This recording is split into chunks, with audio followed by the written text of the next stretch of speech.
তারা যে সম্মানহানি আমার করেছেন এই নোটিশটা, এই নোটিশ নয়, এই অর্ডারটা দিয়ে এবং সেটা তাদের এতে ওয়েবসাইটে তুলে দিয়ে তার লিগ্যাল কনসিকুয়েন্সেস আছে।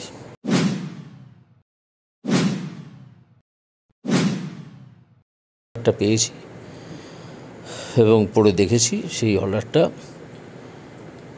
অর্ডারের ছদ্মবেশে আমার মানই হানি করে দিয়েছে, অর্থাৎ সেই অর্ডারে আমার মানহানি হয়েছে। আমি সেই অর্ডারটাকে রিকনসিডার করার জন্য রিকোয়েস্ট করেছি ইলেকশন কমিশনের কাছে। তো তারা করেন কি করেন না সেটা দেখতে হবে।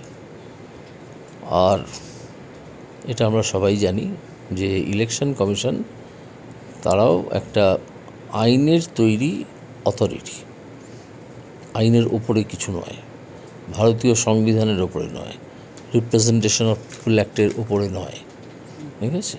তো তারা যে সম্মানহানি আমার করেছেন এই নোটিশ নয়, এই অর্ডারটা দিয়ে এবং সেটা তাদের এতে ওয়েবসাইটে তুলে দিয়ে তার লিগ্যাল কনসিকুয়েন্সেস আছে এবং দেখা যাক তারপর লিগ্যাল কনসিকুয়েন্সেস কিছু হয় কি না, কোথায় কি হয় সেটা আমি এক্ষুনি বিশদে কিছু বলছি না, ভবিষ্যতে হয়তো বলবো।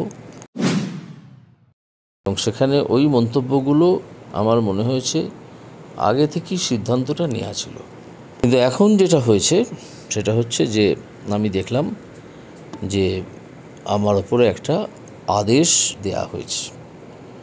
তো এটা সম্বন্ধে আমার খানিকটা সন্দেহই তৈরি হয়েছে এই কারণে যে যখন আমাকে নোটিশটা দেয়া হয়েছিল, একটা নোটিশ আগে দেয়া হয়েছিল, আমি গতকাল তার রিপ্লাই দিয়েছিলাম, আজকে আমি আদেশ পেলাম।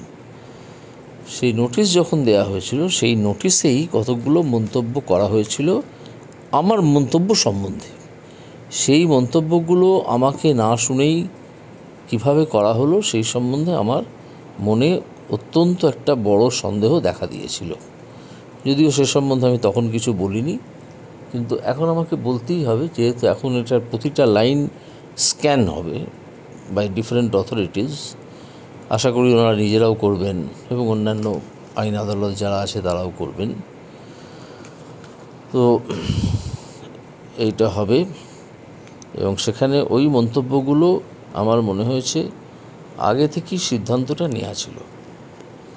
যখনই অভিযোগটা করা হয় তখনই একটা সিদ্ধান্ত খানিকটা নেওয়া ছিল, যে সিদ্ধান্তটা রিফ্লেক্টেড হয়েছিল এই নোটিশে, ঠিক আছে? তো আমরাও তো আমি তো বিচারপতি হিসেবে বা তার আগে আইনজীবী হিসেবে অনেক শোকজ নোটিশ পেয়েছি। তো সেখানে এইভাবে কিছু লেখা কখনো দেখিনি, এরকম থাকে না। এখানে শোকজ এই ঘটেছে, তুমি উত্তর দাও। তো সেখানে কিছু কমেন্ট করা হয়েছিল, কিছু অবজারভেশন করা হয়েছিল, যেটা আমার কাছে খুব তাৎপর্যপূর্ণ বলে মনে হয়েছে। এখানে আমি আমি অ্যাজ এ হোল কমিশনকে বলছি না, এটা কমিশনের অফিসার যারা থাকেন, কেউ হয়তো অফিসার আছেন যারা কোনোভাবে প্রভাবিত হয়ে থাকতে পারেন, না হলে এই ধরনের নোটিশ হয় না, প্রথম। দ্বিতীয় হচ্ছে যে আমি কালকে যে উত্তর দিয়েছিলাম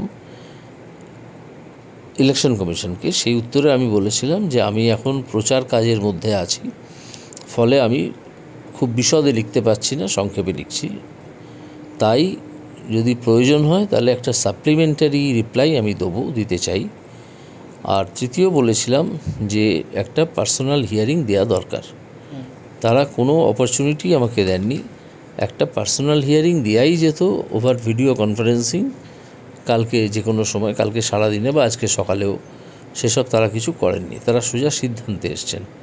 সেই জন্যেই আমি অ্যাজ এ হোল কমিশনকে আমি দোষ দিচ্ছি না, কিন্তু তাদের কিছু অফিসারদের কাজকর্ম সন্দেহের ঊর্ধ্বে নয় বলে আমি মনে করছি। তারা হয়তো কোনোভাবে হয়তো প্রভাবিত হয়েছেন, ইনফ্লুয়েন্সড হয়েছেন, এটা আমার অ্যাপারেন্টলি মনে হচ্ছে।